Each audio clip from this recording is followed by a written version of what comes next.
సనాతన సాంప్రదాయము అని అనగానే మనం రాముడు, కృష్ణుడు, మన ఈశ్వరుడు, పురాణాల్లో చెప్పిన దేవతలు, దత్తాత్రేయుడు ఇంతవరకే మనం కన్ఫైన్ అయిపోతాం.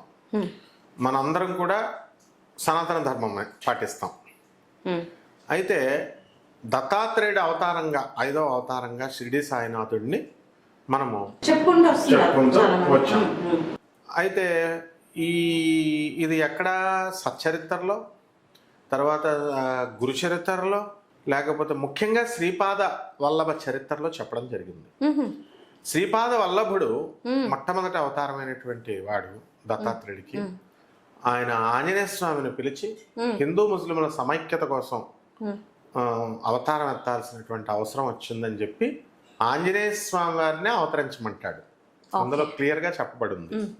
అప్పుడు షిరిడి సాయినాథుడిగా వచ్చాడు. బాగుంది.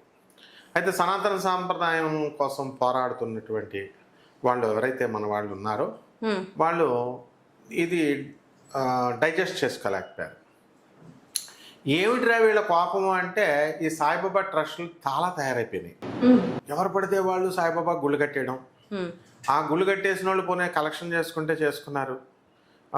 కాళ్ళ దగ్గర శివుని పెట్టడం, శివలింగాలు పెట్టడం, వీడియోస్ కూడా చూసారు. తర్వాత వినాయకుడిని పెట్టడం అది తప్పమ్మ. అప్పుడు షిరిడి సాయినాథుడిని గురువుగా పూజించండి, గురువుగా గౌరవించండి అన్నారు. బాగుంది. దేవుడిగా పూజించకూడదు అన్నారు. అసలు దేవుడికి డెఫినేషన్ ఏమిటి? దేవుడు ఆల్ పెర్వేడింగ్, సర్వవ్యాపకుడు, సర్వశక్తిమంతుడు. తర్వాత మనకి omnipresent, omniscient, omnipotent అన్నాం. ప్రతి ఒక్కళ్ళు దైవస్వరూపమే.